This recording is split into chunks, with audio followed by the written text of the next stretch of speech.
Agora sim, pessoal, boa noite. Estamos aqui na live desse dia 16 de outubro de 2020 e hoje o nosso convidado é o professor e escritor Zilmar Júnior. Né? Já já ele vai estar entrando em contato para a gente começar o nosso bate-papo literário de hoje. Né? De já agradecendo a presença de todos vocês, de todos os que vão participar desta live, e espero que vocês apreciem o nosso trabalho pelas redes sociais. Né? O Piauí, por enquanto, está parado a tiragem do jornal por conta da pandemia do novo coronavírus, porém estamos dando prosseguimento a outros movimentos, né, pela internet, dando movimento através de coletâneas, dando movimento através da revista do Piauí, né? E já já a gente vai começar a nossa live com o professor Zilmar Júnior. Vamos só aguardar o Zilmar entrar em contato com a gente, tá? Para que a gente possa estar começando o nosso encontro de hoje.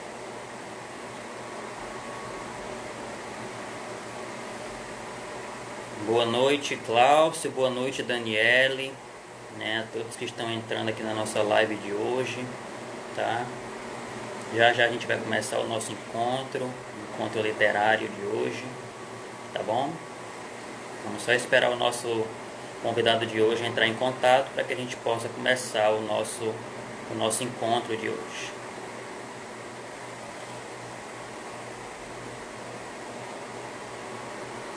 Nosso convidado acabou de entrar em contato, vamos já dar início aqui ao nosso encontro de hoje.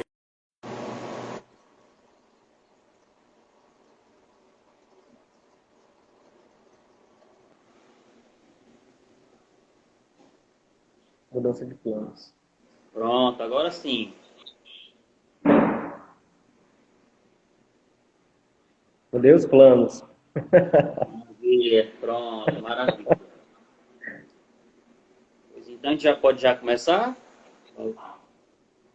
Por mim, tudo bem, por mim, tudo bem. Maravilha, então. Boa noite, pessoal, a todos que nos acompanham pelo canal do Piauí no Instagram. Hoje daremos início ao terceiro episódio da live da série Live Piauiense e hoje o nosso convidado é o professor e escritor Zilmar Júnior. Boa noite, Zilmar. Boa noite. Seja bem-vindo ao nosso episódio, a mais um da série Live Piauiense. Boa noite, Kelvin. Boa noite a todos os que estão entrando agora no nosso encontro. Né? Daremos início a essa live. Então, pessoal, realmente agora dando início à live, hoje o nosso convidado é o professor e escritor Zilmar Júnior, ele que já vem atuando na cena literária parnaibana já há alguns anos, e convidamos ele para esse bate-papo bem descontraído, bem leve, e hoje a gente vai conhecer um pouco mais sobre a trajetória literária e pessoal desse escritor, desse jovem escritor parnaibano. Boa noite, Zilmar. Você é de Parnaíba mesmo? Você nasceu aqui em Parnaíba? Boa noite. Pessoal, assim, eu acho que desde o nascimento, desde o meu nascimento, acho que até antes, já tinha uma coisa assim misteriosa em relação à minha vida, né? Não nasci aqui, nasci no Maranhão, certo? Mas meus pais adotivos, né, me registraram na época até então aqui em Parnaíba, né? Então eu sou parnaibano por consideração, né? Mas o registro parnaibano naquele tempo era um pouquinho mais simples, né? Menos burocrático de poder você estar adotando um filho. Né? Mas para todos os efeitos eu sou de Parnaíba. Mas nessa questão assim do nascimento, rapaz, eu falo demais, vou falar que você vai perguntar que eu vou falar umas 3 horas. Ainda bem que a live é só 1 hora, veja isso. É verdade. Nessa questão do nascimento, eu acho incrível, cara. A gente, sim, que é escritor, a gente pensa muito, né? Em coisas que fazem sentido e em coisas que também não fazem sentido. E uma dessas coisas eu fico imaginando como é que eu vim lá da cidade do Maranhão para cá, para Parnaíba, e construir, né? Apesar de ser novo, toda uma vida, já tenho toda uma história, toda uma relação com amigos, de lugares que eu frequento, que poderia não existir se eu tivesse, por exemplo, permanecido lá nessa cidade, ou tivesse ido para alguma outra, né? Então eu fico assim muito admirado e agradecido a Deus, né? Ao mesmo tempo que isso tudo aconteceu, parece que realmente era para acontecer, né? Até o momento aqui da live de estar podendo falar de literatura, de estar podendo conversar com vocês, acho que tem uma coisinha assim misteriosa que eu não consigo compreender que, digamos, já estava um pouco que pré-estabelecido. Maravilha, então. E sempre, Parnaíba já há muitos e muitos anos é que é esse recanto, muita gente que é de outras cidades aqui do Ceará, do Maranhão, que vem para cá, realmente escolhem Parnaíba como local para se viver, né? Essa cidade, Parnaíba é muito receptiva. Eu também não sou de Parnaíba, né? Eu sou do estado do Amapá, então também escolhi Parnaíba para viver e realmente é um lugar muito acolhedor, de fato, é uma Negócio, recebe a gente muito bem. segredo nosso, esse negócio aí de que eu não sou de Parnaíba, eu sou entre a gente. É verdade. Zilmar, e um pouco mais agora sobre a sua trajetória literária, quando foi esse primeiro momento de quando foi que ocorreu esse insight, esse primeiro passo na literatura? Quando foi assim, a primeira recordação é que você tem de inspiração literária, enfim. Eu, eu fico dividido entre duas vertentes, né? A vertente do dom, se você já nasce com esse dom, né, de essa predisposição a fazer alguma coisa. Eu, pelo menos, queria ter nascido também com o dom de cantar, né, mas não nasci. E nem também tive a felicidade de, com alguns conhecimentos, tentar. Minha voz é horrível para cantar, mas eu acho muito belo quem canta, né, eu acho muito incrível. É, e eu penso pela outra vertente, né? Além do dom, a questão do seu esforço, que você vai atrás daquilo que você quer ser, né? Você vai buscar a qualificação. Se eu escrevo poesia e eu tenho uma certa facilidade para escrever poesia, que bom. Mas eu não vou ficar parado somente nessa facilidade, somente nesse algo relacionado ao dom, né? Vou buscar uma qualificação, vou buscar conhecer, vou buscar estudar, né? Escritor, para ser escritor, você tem que ler, né? É que você vai escrever sem ler, você precisa ter algumas referências, né? Precisa conhecer mais sobre aquilo que você está produzindo. Mas, voltando à sua pergunta, né? Depois dessa contextualização, eu lembro que quando eu era pequeno, eu escrevia alguns poemas e algumas pequenas histórias. E até então, para mim, eu não tinha definição de gênero, né? Eu não sabia que era um conto, que era uma crônica, eu ia escrevendo alguns versos, né? E eu lembro que na época da escola, eu tinha uns 10, 9 anos, poema era muito relacionado à mulher, né? Você faz um poema, você está apaixonado, você faz um poema, você vai falar de amor. Então, os poemas, eles tinham essa limitação. Se você está escrevendo um poema, você está apaixonado. E essa visão ainda permanece até hoje. Às vezes, quando eu escrevo alguma coisa, eu posto muitas frases pequenas no meu Facebook, né? Quem me acompanha pelo Facebook vê que eu posto mais frases no Facebook e no Instagram meus stories mais sociais, no WhatsApp é os privados. No WhatsApp é só quem recebeu no WhatsApp que vê meu status lá no WhatsApp. Mas ainda assim, ainda tem algumas pessoas que quando eu posto no Facebook algo relacionado ao amor, à paixão, falam, tu tá apaixonado. E eu falei, não, não tô, gente. Só foi um poema que eu escrevi, né, dentro dessa visão, dentro desse eu lírico, e escrevi. E nessa época, confundiam e eu não tinha o conhecimento para poder explicar. Eu não sabia que ali já era a minha pena poética, né, querendo aparecer. Então, depois de um certo tempo que eu fui estudando, fui pesquisando, inclusive eu tive vários parceiros, eu quero até mencionar depois, no finalzinho da live, né, em questão de agradecimento, tive parceiros que me incentivaram a escrever. Eu via a escrita como algo distante, eu via a escrita como algo que não era para mim. Esse status de escritor, eu não via encaixado em mim. Para mim, escritor, pela aquela TV gigante que entrava na sala de aula, acho que vocês lembram, com aquele, né, aquele armáriozinho empurrando a televisão gigantesca, eram várias pessoas velhas, né, e falando de uma linguagem que eu não entendia, que eu não sabia o que era. Aí, isso daí é escritor, é fulano de tal, isso daqui é cicrano. Eu falei, minha gente, que coisa chata. Só que eles tinham um certo status, a gente tinha essa referência, né, em relação a esses escritores, então eu não me imaginava sendo um escritor. Quando eu fiz uma oficina pelo SESC, promovida pelo SESC, é uma escrita de criação, o fazer poético, o nome era esse da oficina. Então eu falei, rapaz, eu vou me inscrever, porque eu estava na faculdade, né, já de letras português, vamos escrever porque eu quero carga horária, que eu estou precisando de ACC. O intuito foi esse. Asma, tu precisa escrever a nossa oficina querendo aprender? Não, não me escrevi querendo aprender. Eu queria a declaração. Queria E botar a lá carga na. horária. Hã? E a carga horária, né? Queria a carga horária. E até então, de outras que, né, eu fazia e tal, a gente, até algumas pessoas hoje é muito vinculado a essa carga horária, ao curricular, né, hoje eu dei uma amenizada nisso, né, hoje eu prezo muito por uma qualidade de vida, né. Claro, como eu falei para vocês, conhecimento é importante, mas eu não tento ficar participando de uma coisa, de outra, e tem isso para fazer, e tem isso não. Eu dou uma pausa e eu vou medindo, né? A gente tem que ter a noção, né? De acordo com que a gente se sinta feliz, a gente vai colocando essa balança na nossa vida, né? Hoje eu tenho essa visão estabilizada. Na época eu não tinha muito. Na época eu participava de Salipa, tinha congresso de enfermagem, eu estava lá no meio de intrometido, querendo aprender, querendo ver, aí saía, né? Tudo que era conta eu estava participando. Realmente eu quis viver a universidade em si. E aí eu entrei nesse curso, né, do SESC, e fazendo os poemas, eu sempre achei, não querendo me aparecer, mas eu sempre achei fácil as coisas que tinham nessas oficinas. Falar, você vai ter que fazer um poema com tal tema, vai ter que rimar e fazer isso. Aí eu não tinha dificuldade. Você vai ter que fazer uma história com personagem tal, que no final vai ter que ter um mistério. Aí eu, pegava e fazia. E eu percebi que tinha algumas pessoas que sentiam dificuldade em fazer essas atividades, né, esses exercícios que são tipos de oficina.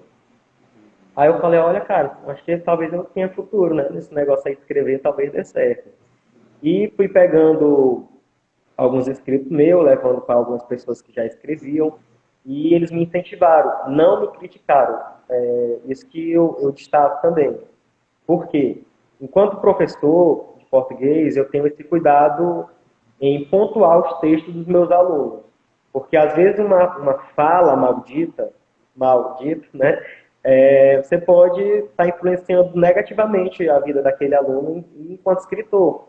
Então, hoje em dia eu pego os meus textos, que eu escrevi há algum tempo atrás, e eu fico, nossa senhora, que coisa horrível.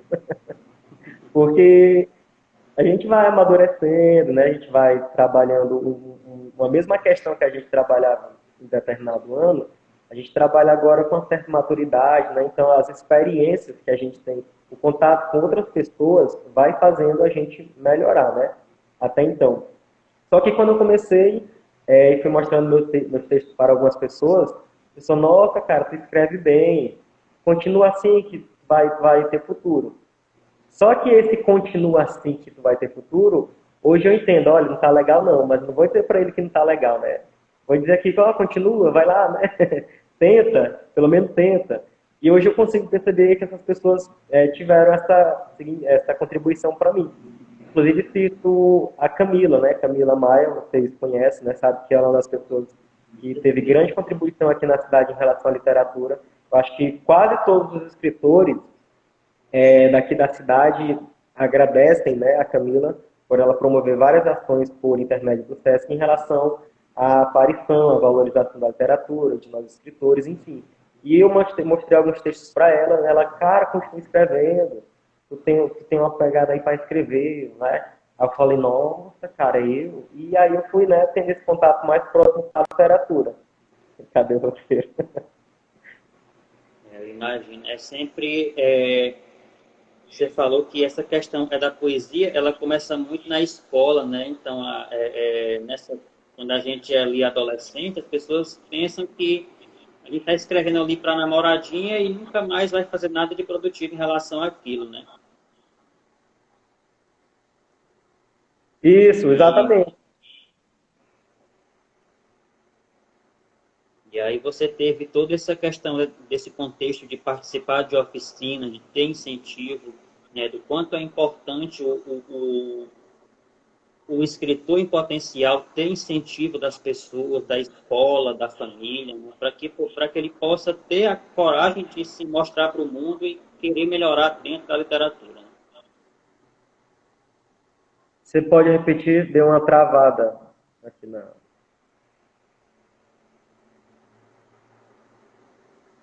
Deu uma travada, Jair. Eu não entendi muito bem o que você falou.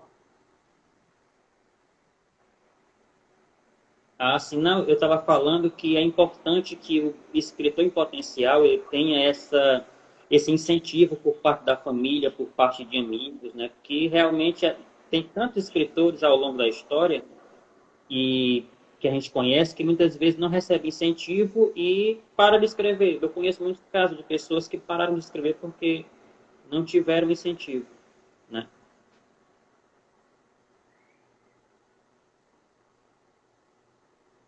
Agora deu uma pequena falhada, deu uma travada aqui, né? A transmissão. Deve ser a internet lá onde ele está conectando que está um pouco ruim, né? Então,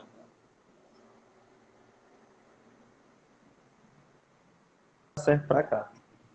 tá certo, então, fica aguardando. Ver se melhora É, pra cá, porque às vezes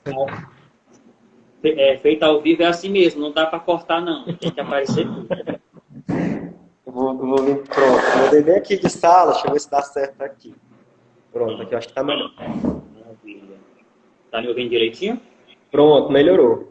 Pronto. Era o que eu estava falando ainda agora, é que o escritor em potencial, o jovem adolescente escritor, muitas vezes ele não tem incentivo da família, da escola, né? Muitas vezes ele sofre represália por escrever poesia, e no seu caso foi diferente. Você teve incentivo das pessoas, né? Participou de oficinas e hoje está desenvolvendo a sua escrita aqui na nossa cidade. Isso, isso. Por parte da família também eu não tive muito incentivo, mas não por uma questão assim, a família dele não apoiou, não. Hoje eu percebo que eu não tive esse incentivo por parte da minha família, justamente pela minha família não ter esse contato com a escrita também. Se eu não tivesse encontrado pessoas que tivessem me incentivado, provavelmente eu não teria esse contato com a escrita. Não teria participado de algumas publicações, não estaria incentivando outras pessoas a também escrever, né, a também ler.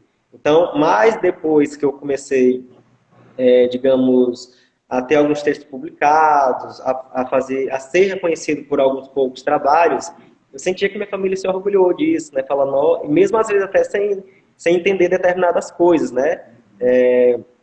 Vai ter ali um sarau poético, né? Às vezes, sem entender o que é sarau poético, de eu estar participando desse sarau poético, a minha família já se sente feliz, né? Já, ó, vou ter um filho que está lá no evento, lá, não sei o que é não, mas ele está lá participando, né? Então isso é muito gratificante, né, cara? A gente vê que o trabalho que a gente deu quando era criança está sendo recompensado agora. Era muito danado, ó. Com certeza é bom a gente receber esse carinho, mesmo que as pessoas não entendam muitas vezes o que significa, mas sentir que aquilo que as pessoas estão reconhecendo o seu esforço em fazer aquilo, né? E você falou ainda agora, deixa eu ver se eu lembro o ponto que eu quero falar, que eu quero abordar. Bom, passando para frente, quais foram as suas influências literárias? Quais são os autores? Você se baseia em algum escritor? Você tem algum mestre em quem você se espelhe para a questão da escrita literária? Eu não tenho um específico, falar assim, tá muito fã desse escritor, se baseia nele.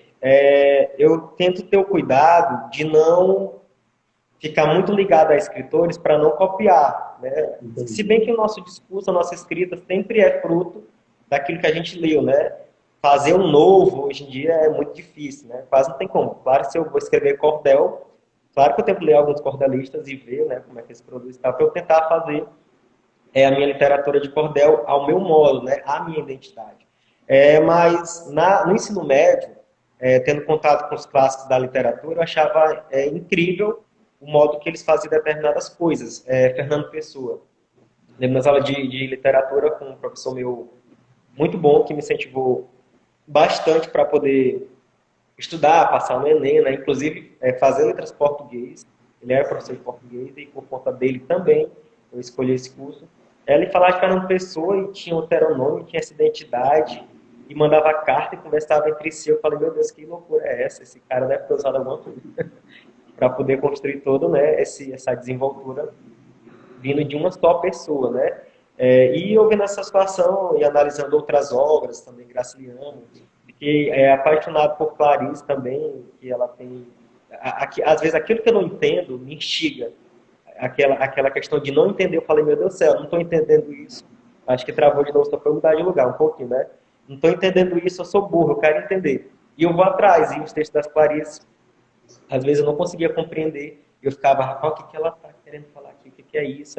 Aí eu já conseguia, e eu fui me apaixonando, né? E essas experiências com os textos dos outros vai acrescentando indiretamente, né? Às vezes sem a gente perceber na nossa escrita.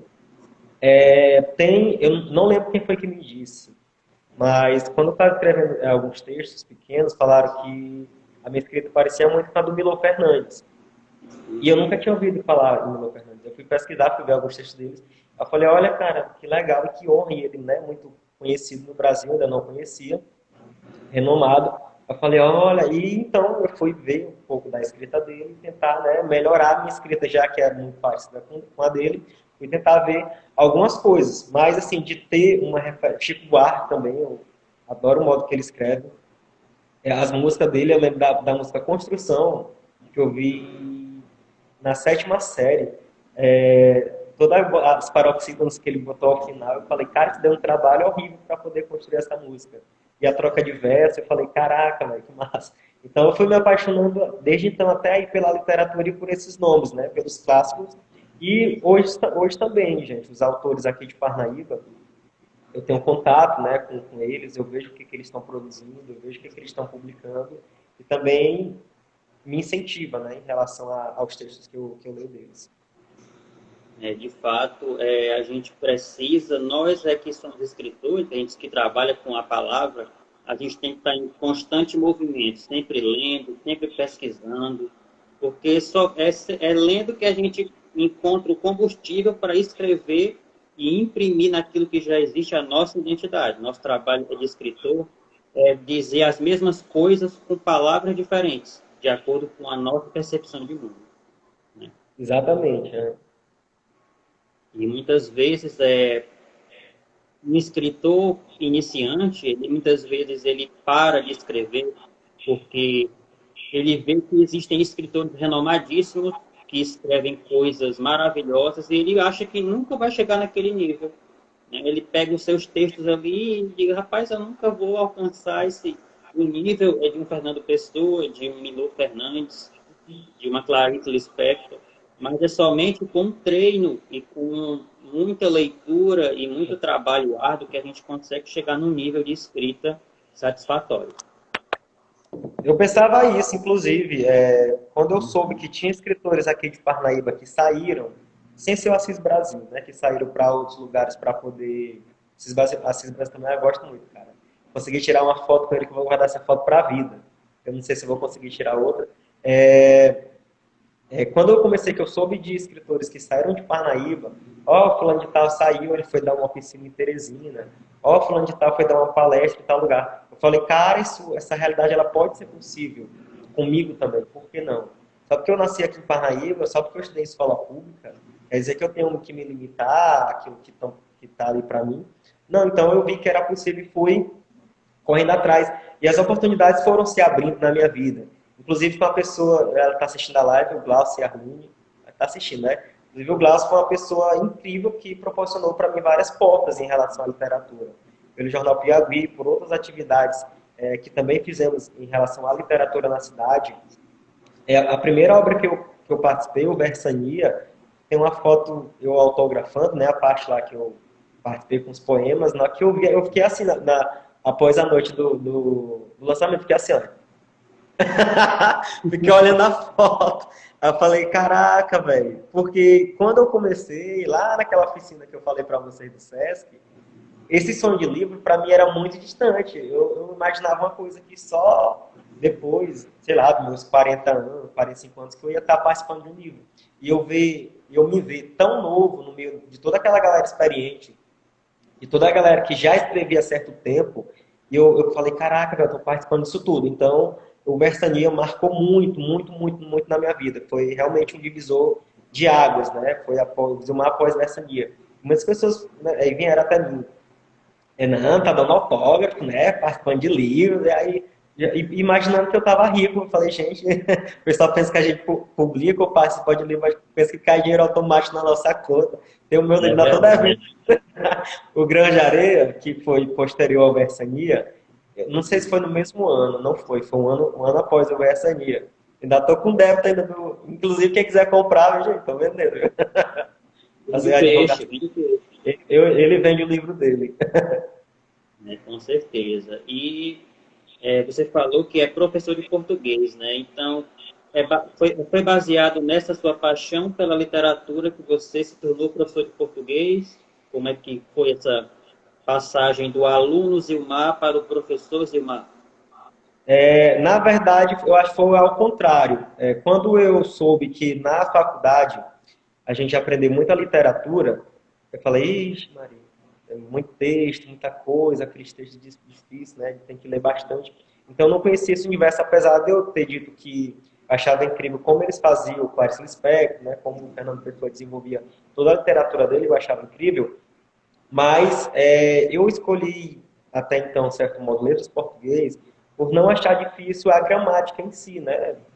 Apesar de ser complicada, mas eu não achava muito difícil, não achava esse monstro de sete cabeças. E pelo mercado de trabalho, eu queria fazer espanhol na época, sempre nas letras, viu, gente? Eu acho que as letras já que me queriam, seja pela língua portuguesa e espanhol. Acabei fazendo também Libras, né? Especialização em Libras, alguns cursos em Libras. O idioma, assim, essas letras, eu sou fascinado. Menos o inglês, que até hoje eu planejo para aprender e não consigo, não. Só sei what so do. E aí, eu fui pelo mercado de trabalho. Falei com o meu professor, eu falei, professor, estou querendo fazer faculdade, e eu gosto de tudo. Se for para me ser um nutricionista, se for para ser professor de espanhol, professor de educação física, né, para trabalhar em alguma outra coisa, não sei, eu gosto de aprender, né? Acho que eu me encaixaria muito bem, assim, sem muita dificuldade em outras áreas. E aí ele falou assim, o mercado é bem abrangente para professor de português. Tem concurso, que sempre vai ter concurso para você poder dar aula. Em relação à carga horária, português ele tem uma carga horária maior em relação a outras disciplinas, e você não vai poder, digamos, você não vai ter que dar aula em algumas escolas, né, porque comparado a professor de sociologia, né, filosofia, que tem uma carga horária bem reduzida no ensino médio, tem que pegar várias turmas, tem todo aquele trabalho, e falou de corretor, dá pra gente corrigir textos, de tradutor, trabalhar em revistas. E eu falei, olha, cara, que interessante. Então, não vai ser só dar aula, né? Inicialmente eu não queria dar aula. Eu queria fazer um curso superior e tentar, não sei, a PRF, um concurso que pagasse uns 10 mil por mês. Ainda não descartei essa possibilidade. Mas, quando eu entrei na faculdade e conheci os estágios, as matérias pedagógicas e fui tomando pela docência. Aí até então eu falei, meu Deus, o que eu vou fazer da minha vida? Se eu vou dar aula, eu sei dar aula. Isso depois, né, assim, de pegar uma certa experiência, né? Eu sou novo, ainda tenho muito que aprender, mas depois que eu peguei, vi como é que funcionava a coisa, eu fiquei, nossa, isso é muito bom. As pessoas estarem te ouvindo, você ser aquele canal de conhecimento para outras pessoas, apesar de que as minhas primeiras experiências não foram tão maravilhosas, mas você estava ali como alguém, era o centro da atenção, digamos assim, o professor estava lá, os alunos lhe olhando, e como eu saí do ensino médio, eu tive uma infância, uma adolescência não muito feliz, né, eu tive realmente que perder algumas amizades, tive que bater o pé, né, com força em relação a alguma coisa, tive que dizer não, né, tive que chorar, então eu fui construindo. Quando eu vi que eu poderia estar mudando de vida, aí eu falei, nossa, cara, isso é bem interessante, eu nunca tinha me sentido assim, valorizado, né? Acho que essa é a palavra correta. Não tinha me sentido ainda valorizado até então eu estar estagiando, né, nessas escolas, até os professores estarem reconhecendo, falou, Zilmar, gostei de ti, tu trabalha assim e tal, não sei o quê. Quando tu se formar, tomara que tu arranje um emprego. Quando eu me formei, eu não arranjei um emprego, falei, meu Deus, eu me formei e agora, vou morrer de fome. Mas depois eu consegui um emprego, né? Tô até aqui na escola que eu trabalho, que agradeço até o espaço aqui na escola Objetivo, e outras funções em outras escolas, de outros projetos que eu também trabalhei, né? Mais educação, mais alfabetização, né? Aulas particulares, aula em concurso, pré-vestibular, enfim. Então eu fui pegando aquele gosto pela docência. Em relação à literatura, eu me apaixonei dentro do curso, né? Fui conhecendo outras obras, fui conhecendo outras perspectivas de análise. Eu falei, caraca, aquilo que eu aprendi lá no ensino médio, vem aqui sobre o Mário de Andrade, ela ali era um mínimo. aqui o universo era a ponta do iceberg, né? Eu falei aqui pela uma questão de conteúdo programático que as escolas têm que seguir, né? Não é criticando, mas o sistema funciona dessa forma. Então, eu falei, caraca, isso aqui é a ponta do iceberg. E eu fui, e eu acho que, eu não sei se eu tenho tendência à loucura, algum psicólogo aqui já vai me analisando. Quando eu vi aquele universo da literatura, eu falei, é aqui que eu vou dançar, é aqui que eu vou me encaixar, né? E acabei gostando, né? Acabei gostando da literatura em si. E é isso. Maravilha, então. Inclusive, é lhe parabenizar, porque ontem, 15 de outubro, foi Dia do Professor, né? Obrigado. Parabenizar todos os professores que estão nos acompanhando, todos os professores do nosso país, e que é uma profissão que deve e que irá ser valorizada um dia. Vamos trabalhar para que um dia o professor tenha o status que merece ter Jair, dentro da nossa sociedade. o impressionante é que eu fui mais valorizado enquanto escritor do que enquanto professor. Às vezes, assim, claro que o professor hoje em dia, assim, já fui entrar na docência depois de vários direitos conquistados, né? Várias pessoas que foram bater o batente, que foram realmente à luta, arregaçaram a manga. Se hoje a gente tem direitos, né, enquanto professor, é fruto de toda aquela luta que outros professores antes de nós tiveram. Mas eu tive um reconhecimento maior como escritor do que como professor, que é impressionante. E às vezes tá professor, tu é professor, é? Falou, bichinho, vai dar aula. Né? Eu acho que a maioria dos professores já escutaram isso. E quando a gente falava, quando chegava em determinado lugar, e a pessoa falava, por exemplo, no aniversário, eu nem gosto assim, na verdade, eu não gosto assim de assimilar a pessoa aos status. Eu quero que a pessoa me valorize pelo que eu sou, não por eu ser professor, não por eu ser escritor, não por eu ter determinado título, alguma coisa, não. E eu nem faço isso com as pessoas. Uma vez eu fui palestrar em uma universidade e falaram assim, olha, Zumar, arrasa, porque fulano de tal vai estar lá. E eu falei, oxe, mas fulano de tal só é uma pessoa. Se eu for palestrar para 3, 4 pessoas, o compromisso da minha palestra é com a qualidade do meu trabalho que eu vou estar exercendo. Se for 4, se for 300, ou se tiver uma pessoa que tem um certo renome, para mim não vai interessar, entendeu? Eu valorizo a pessoa pelo que ela é. Se a pessoa, a meu ver, não é uma boa pessoa, ela pode ser o que ela quiser, que não vai, né, não vai bater muito bem, né? Não gosto desses puxa-saquismos em relação a fulano é isso, fulano é aquilo, não.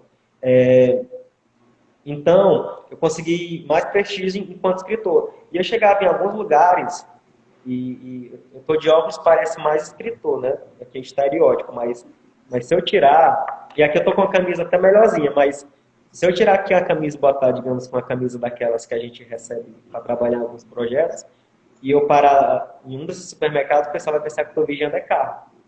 Que já me confundiram já. Uma vez eu tava num supermercado ali e a moça falou assim, não tem moeda não. Eu falei, o quê?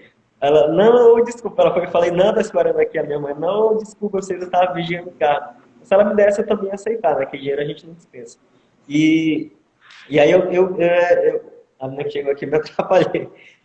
E aí eu evitava de falar dessas questões, né? De, ele é escritor, então o pessoal já começava a olhar de um modo diferente, né? Então, a profissão que você exerce, né? Um título que você tem, ele se sobressai a pessoa que você é. E eu não partilho muito desse sentimento, né? Eu não gosto de fazer essa descrição. Apesar de eu gostar, né? De ser escritor e professor. Apesar de colher os frutos, né, cara? Que cada profissão tem pra gente, né? Eu evito ficar assimilado a eles. Infelizmente, as pessoas valorizam mais os títulos do que o próprio ser humano que está ali atrás, né? Se esforçando para ser um ser humano melhor e tudo, é importante isso. Isso. E tem até também certos preconceitos de você não andar em determinados lugares ou com determinadas pessoas. Eu conheço gente de todas as tribos, né, como se fala, que é por isso que eu tenho muitos amigos, assim, eu conheço a galera do bairro, conheço o pessoal o pessoal da igreja, então eu tenho vários ciclos diferentes que eu não faço essa distinção.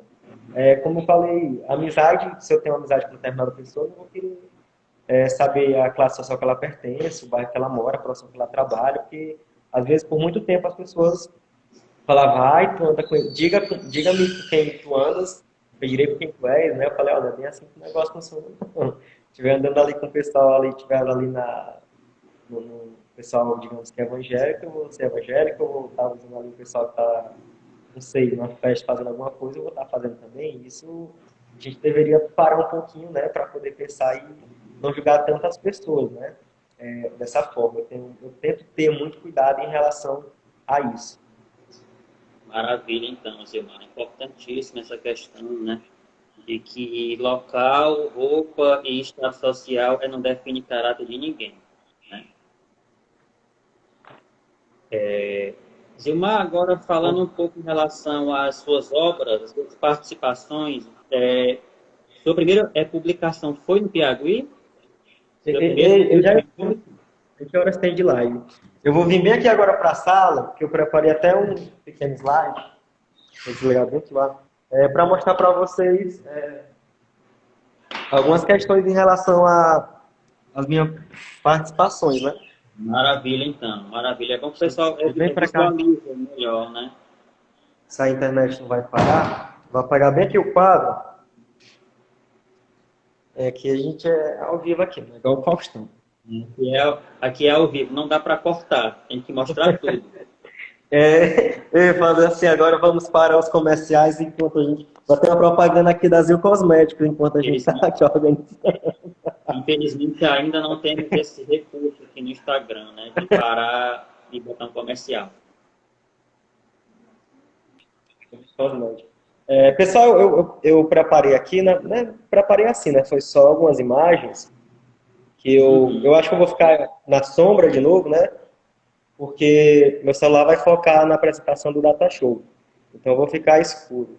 Acho que eu vou até apagar a luz, que aí fica em evidência lá atrás, eu vou falando, vocês vão me escutando, não tem problema não. Deixa eu colocar bem aqui, para ver se aparece. Rapidinho, enquanto isso eu vou falando. A minha primeira participação.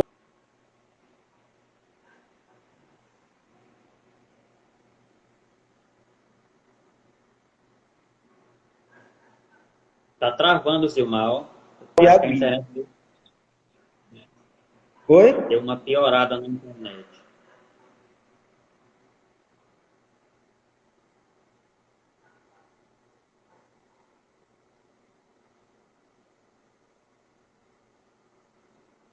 Caiu ali a conexão do Zilmar. Vamos esperar ele retornar para a gente continuar o nosso trabalho.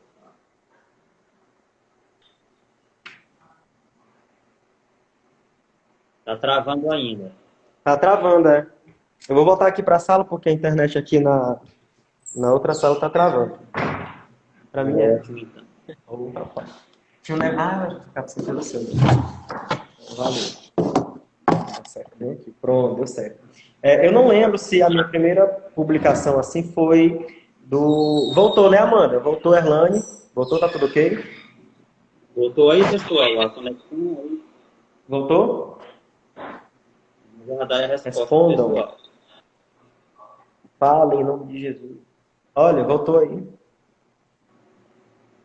Pronto, aqui já melhorou a conexão. Melhorou, né? Para todo mundo também tá ok? Sim, ok, valeu. Ó, a minha primeira participação acho que foi esse cordel, né? Que foi Recado de um Cordel. Então eu comecei, como eu gostei, né, de ter conhecido o cordel, tivemos uma disciplina na faculdade que nós trabalhamos também muito cordel. Eu falei, eu já tinha apresentado, acho que um seminário, aí tinha feito um artigo científico também que nós tínhamos publicado pelo PIBID, né, que era o Programa de Incentivo à Docência. Eu tinha feito alguns trabalhos, né, em relação ao cordel. Só faltou a publicação. Eu falei, agora está faltando cordel. Aí, pá, eu escrevi esse cordel. Só que quando eu escrevi o cordel, graças a Deus ele repercutiu muito no meio literário. E eu conheci várias pessoas que eu não conhecia, que já escreviam. Então, o Minalê ele faz cordel. Deixa eu ver teu cordel. Deixa eu ver aqui. Tá. Eu gostei, cara. A temática que tu abordou. Apesar dele ser um cordel que ele é uma crítica, né? O recado do cordel é uma crítica em relação à política, né? Em como o povo é prejudicado pelo esse esquema político. Hoje eu sei que na época eu não era muito ligado à política, hoje eu voltei a não ser muito ligado à política. Mas se eu escrevo talvez hoje, eu ia ser encaixado ou de direita, ou de esquerda, ou do centro, ou abaixo, ou acima, alguma coisa do tipo. E naquele tempo eu acho que eu até fui, mas sem saber, né, por essa nossa assim. Então eu acabei escrevendo de modo geral. A crítica era, de modo geral, a todo esse sistema, né, independente de partido, independente de política, enfim, a todo o sistema. E talvez por isso que o pessoal deve ter gostado. Porque eu fui imparcial, né, tentei ser imparcial nesse cordel e algo só tá legal, não sei o quê. Beleza. Aí após esse cordel, eu publiquei um texto no jornal Piauí, né? E teve minha foto lá, foi a minha estreia, né? A minha com a da Luana Silva. Aí foi a nossa estreia. A gente já se conhecia, né? De outros carnavais, literalmente. E ela, nossa, Zilmar, depois de tanto tempo, a gente se encontrou aqui no jornal e tal, e, né? E para nós foi uma felicidade muito grande. Eu me vi lá no jornal, eu falei, caraca, velho, tô no jornal. Botei até, acho que mãe, tô no jornal, no Facebook, algum positivo. E depois, eu publiquei um outro cordel, que foi Lembranças de um Futuro. Aí nesse daqui é aquela questão que eu falei, que eu fui pesquisar, ver o que, que se produzia no cordel, e eu tentei fazer isso daqui de uma forma diferente, né? Nesse cordel, como vocês podem ver na capa, um homem que ele deseja, né, um relacionamento e ele não sabe, o leitor, no caso, não sabe se esse relacionamento existiu ou não. Por isso que é a lembrança de um futuro, né? Ele fala tentando lhe convencer que aquilo tudo existiu, mas pode ter coisa da cabeça dele, ou pode não ser. Ah, Júnior, mas aí, Zilmar, mas aí quem é que vai decidir? Você, sei lá quem vai decidir. Não tô nem aí também.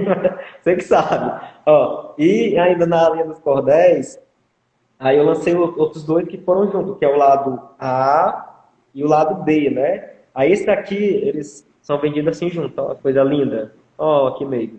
Eles são vendidos juntos porque é um relacionamento contado na voz do homem e o mesmo relacionamento contado na voz da mulher. Por quê? Porque relacionamento, aí que tá na moda agora, né? O pessoal comentando aí relacionamento de cantor, de youtuber, traição, de não sei o que mais lá. Então, sempre tem duas versões. E não necessariamente as duas, uma versão é mentirosa e outra é verdadeira, ou as duas podem ser verdadeiras, né? Cada um conta a sua história conforme a sua experiência. Se vem aqui esse cordel branco e pá, caiu, né? E vocês estão vendo que esse cordel caiu. O modo que vocês vão contar para determinadas pessoas é diferente. Vocês não vão estar mentindo, cada um tem o seu modo de falar as coisas. Então eu pensei nisso e botei, vou botar aqui os dois, né? Então tem a versão do homem, e eu vou ler rapidinho, dá tempo, né, Jailson? Não sei do horário aí. Fica à vontade, fica à vontade. Pode ler um pouquinho, Ó, sim. eu vou ler rapidinho, e eles abrem ao contrário, que eu até confundi aqui na hora de abrir, que até é meu, viu? Fica à vontade, conta para nós. Ó, no lado A, tem assim, né? Ó, terminei meu relacionamento, há dias que estou nessa, nunca lembrando de mim, sempre lembrando dela. É uma coisa tristonha, uma demora perversa. E aqui é a parte da versão dele dizendo que terminou o relacionamento. Na parte da mulher, tem assim, ó, relação foi terminada, uma dor no coração, fiquei triste e solitária com minha desilusão, entre a cruz e a espada, consequência da paixão. E aqui eu já tentei trabalhar um pouco mais a questão sentimental dela, né? Por quê? Assim, mas mulher, sentimental, estereótipo, não sei o quê. Mas geralmente a mulher, a gente assimila a mulher a isso, né? Uma questão em relacionamento que ela sente mais, que ela é mais desgastada, né? O homem, ele tem essa, apesar que gosta, que ele também o sentimento é referente aos dois, né? Dependendo do caso da relação. Mas eu trabalhei essa versão e as duas contando a seu modo, né? Como geralmente acontece, dentro desse estereótipo mesmo. O homem, quando termina o relacionamento, o que ele vai fazer, né? Geralmente. Então ele conta ao modo dele. A mulher, o que ela faz, geralmente, quando termina esse relacionamento, né? Então ela vai desabafar, né, com todas aquelas emoções, né? Então eu tentei botar aqui. Aí o leitor, ele acredita em quem ele quiser, né? Você vai ler um, você vai ler outro. Zilmar, eu vou comprar aqui o lado A. Vai ter problema de eu não ler o lado B? Não, não vai ter, porque o lado A bem que é independente, né? É a versão dele. Agora, se você quiser saber, e se você quiser comprar o lado B também, beleza, né? A versão dela, independente. Mas se você quiser saber os dois, é até melhor, né? Porque aí eu já vendo os cordéis, já fica aí minha obra de Você tem a visão geral da história, tanto de um lado como de outro. Isso. O lançamento dele eu fiz os dois, né? Botei os dois assim. Foi lá no Sesc também, no Correio Literário. outra atividade desenvolvida pelo SESC, então foi lá que eu acabei lançando ele, né? E depois eu participei do Versania, como eu já falei para vocês, foi o meu divisor de água. E esse livro aqui é muito engraçado. Olha, quando eu lancei esse livro, o Grãos de Areia, né? Eu não gostei muito dele. Por quê? Porque ele é uma linguagem simples, né? É uma linguagem compreensível, não tem assim vários aprofundamentos assim, literários que você vai, né? A lá os clássicos da literatura, não. Mas eu fiz esse livro realmente para ser acessível, né? Já estava em sala de aula, então era um livro que o meu aluno fundamental poderia ler, não teria nenhum problema. Qualquer público pode ler, né? Para uma crítica literária, né, mais severa, talvez haja até uma crítica em relação à forma, né, que foi trabalhado, mas eu lancei meu livro e estou muito feliz com ele, né? Ah, uma opinião, eu falei, não falei também não. O que importa é ser feliz. E aí, gente, eu lancei esse livro e inicialmente eu não gostei dele por isso, né? Eu falei, eu não gostei porque o tipo de literatura que eu gosto de ler não é essa literatura. Se fosse esse livro, se não fosse meu e eu fosse ler, talvez eu não gostasse, porque é uma linguagem simples, né? São contos simples e eu tentei misturar. Mas hoje, passado, eu publiquei ele qual foi o ano, minha gente? Eu só rio de memória, ó. 2018, tá bem aqui. Eu publiquei ele em 2018. E de 2018 para cá, algumas pessoas que compraram, né, que me entrevistaram também referente a ele, eu acho que o Marcelo fez uma resenha, o Marcelo Silva acho que fez uma resenha do livro também. Aí eu comecei a ver a visão do outro. Por quê? Eu escrevo o livro, eu sou responsável pelo que eu escrevo, mas eu não sou responsável pelo que você vai pensar. Então teve gente que gostou. A editora mandou eu não sei como é que se chama, um feedback, né? Ela mandou um feedback para mim elogiando o livro e eu falei, nossa, gente. E então eu estava com um posicionamento bem crítico em relação ao livro, sendo que outras pessoas que foram ler, que foram visualizar, não tiveram a mesma visão que eu. E às vezes a gente escreve uma coisa pensando que vai estar lá arrasando e as pessoas acabam, né, não gostando daquilo que você escreveu. Então já foi mais um aprendizado, né? Então eu falei, hoje eu me apeguei muito a ele. O pessoal até brinca, o horário permite. Os grãos do Zilmar, o pessoal até fala isso, né? O Glaucio escreveu recente agora, né, no site da academia. O título, acho que o início era esse, né? Os grãos do Zilmar. Aí um monte de amigo meu printando, mandando pra mim, tirando onda, né? Brincadeira. Então, ele tem, né, ganhou um certo lugar, né? Assim, pelo menos entre meus amigos, né? Ele tem já um significado. E o outro foi esse daqui que foi... Gente, o Versania, né? Foi uma participação, o Grão de Areias é autoral, e o Versania e o Conto entre Gerações também foi uma participação, né? De contos entre as pessoas que já escreviam há algum tempo, certo? E os novos escritores, né? Que surgiram e eu tive a oportunidade também de estar participando, né? Com alguns contos.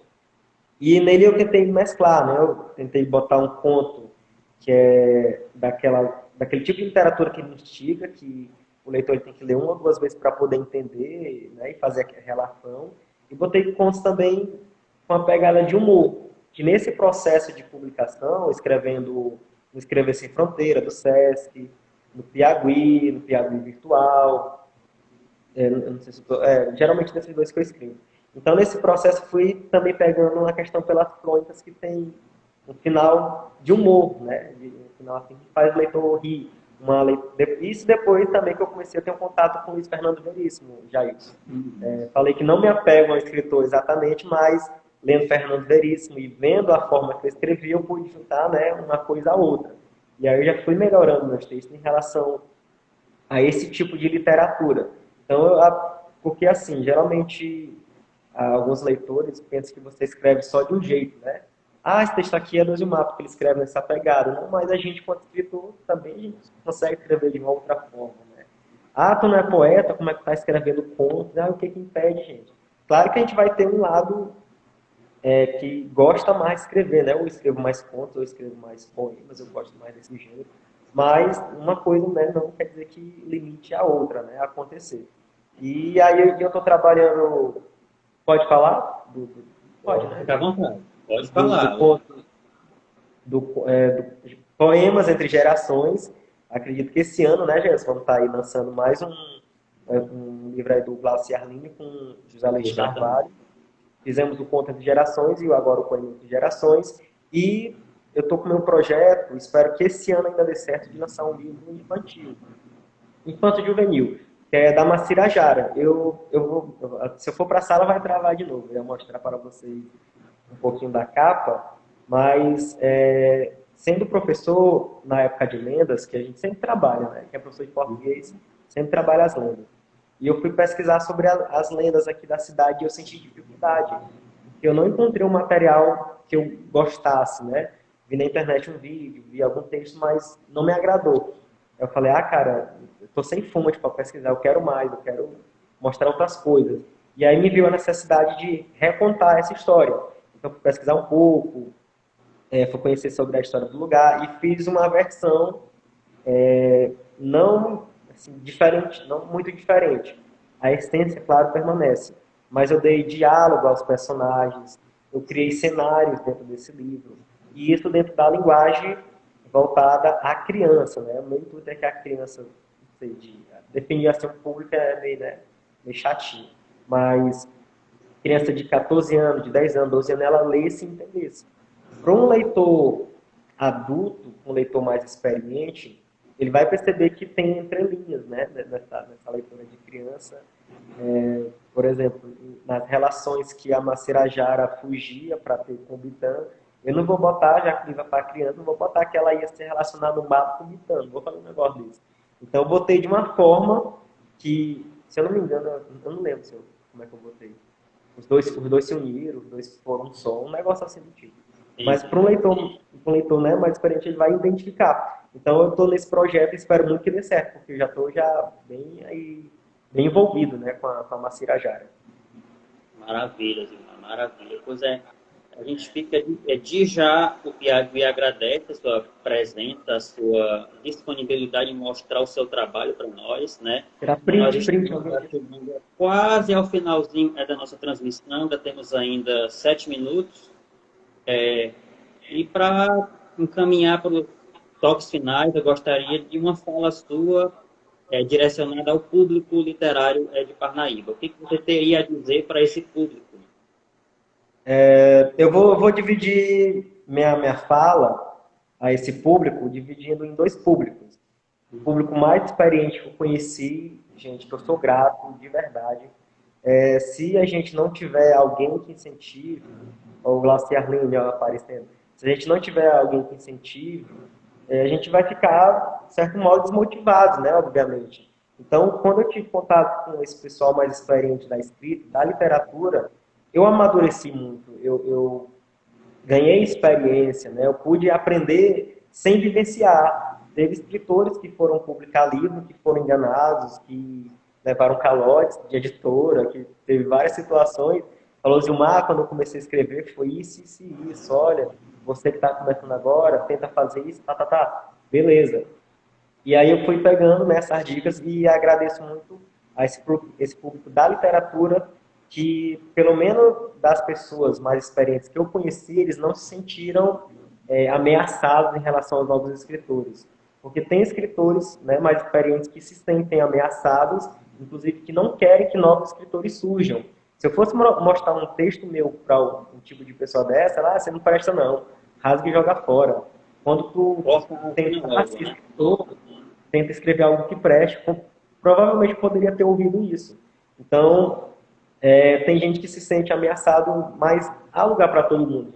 Se seu trabalho for bem, Se seu trabalho for bem feito, as pessoas vão gostar, certo? As pessoas vão valorizar. E não que eu vou, tá aqui a obra do Jair, tá aqui a obra do Ciarline, a obra da Luana, qual é a melhor das... Não, cada um tem sua particularidade, cada uma tem sua beleza, né, enquanto obra literária. E o meu outro recado em relação ao outro público, que é da nova geração, não sei se tem alguém me escutando, assim, mais novo que eu, sou um bebê, a barba aqui envelhece. Que realmente vocês corram atrás, se vocês querem escrever, que vocês vejam vídeos, que vocês leiam artigos, livros, né? Vejam o que aconteceu na literatura no século XX, no século XIX, nos primórdios. Analise o texto, vá buscar a qualificação. Hoje em dia, gente, tem oficina, tem curso de graça, a gente vai aprender de bermuda e de havaiana, de chinelo. Antigamente era muito difícil ter essas coisas e às vezes quando tinha, eu acredito que era caro, era inacessível, né? A gente vem, o próprio Piauí, a gente vem de um processo de analfabetismo bem recente, até então, antes dos anos 2000, nós tínhamos uma taxa muito grande de analfabetos aqui no Piauí. Então esse cenário vem a passos lentos, né? Mas vem mudando, então a gente já consegue ter um número maior de letrados, a gente já consegue ter um número maior de leituras. Esse negócio, o brasileiro não lê. Lê, então você lê literatura como deveria, mas lê. Então a gente pode filtrar nossas leituras, a gente pode ir atrás, né? E a leitura, ela vai despertar a nossa gente, ela vai fazer com que a gente se liberte de muita coisa. Eu vivi, eu estou terminando aqui antes desse, acho que falta uns 4 minutos. Eu vivi um tempo que eu fiquei muito dividido entre o politicamente correto do professor e totalmente incorreto do escritor, né? O escritor está ali para criticar, ele não tem papo na língua, ele escreve o que vem à cabeça. A literatura é um universo ali que você pode fazer acontecer. Uma sociedade, não estou nem com a sociedade, meu compromisso é com a literatura, é com a palavra, né? Se determinada pessoa não gostou ou deixou de gostar, meu compromisso está bem ali com aquilo que eu estou produzindo, né? Com meus anseios enquanto escritor. Então, mas tanto o professor como o escritor, eles vêm para dar liberdade. O professor não vai limitar, o escritor ele não vai limitar, né? Então, que a gente possa, né, viver esse universo incrível da literatura que eu estou apaixonado e que a minha fala se resume a isso, né? A agradecimentos às pessoas que contribuíram e quando eu escuto, apesar de novar, foi um incentivo para mim, eu falei, minha gente, me sinto um velho, me sinto já com 50 anos, mas é muito bom ouvir isso, que bom, cara. Que bom que, de certo modo, eu estou servindo de inspiração para alguém. E assim como eu tive as pessoas que me inspiraram, que me inspiram, eu também tenho que ter essa responsabilidade de consciência que eu estou incentivando, de certo modo, alguém. Mas eu não aconselho, não. Quem quiser me ter como exemplo aí, já tem aí, não aconselho. Pega quem quer. É verdade. E a poesia e a arte como um todo, ela não é limitada. Ela tem lugar para todo mundo que queira contribuir de forma positiva. Não é verdade? Exatamente. Zilmar, querido, de já agradecer a você pela disponibilidade, por ter se disposto a trazer o seu trabalho para nós. Agradecer a todos que assistiram essa live. Essa live vai ficar disponível na página do Piauí, tanto no Instagram como no YouTube, tá? E de já agradecer por tudo isso. E Zilmar, finaliza aí pra gente. Pessoal, eu que agradeço a participação de vocês. Eu vi que várias pessoas comentaram. Eu não fiquei comentando aqui porque meu celular está meio assim no ponto de trocar. Era capaz de eu meter o dedo aqui e acabar com a live. Aí geralmente essas coisas acontecem comigo. Então eu fiquei olhando, né, e para não ir com outro assunto, outro comentário, acabei, né, focando aqui nas perguntas do Jailson. Mas eu agradeço muito, muito, muito, muito, gente. Eu estou numa fase da minha vida, acho que muito boa, graças a Deus. Então, as minhas palavras só agradecimento a todo mundo que veio assistir, que compartilhou no status, né, compartilhou no stories, e me parabenizou, vai fazer uma live, não sei o que, de literatura, parabéns. Meu sentimento é agradecimento a todos vocês, viu, pessoal? Me sigam no Instagram. Eu quero seguidores. Vou finalizar, né?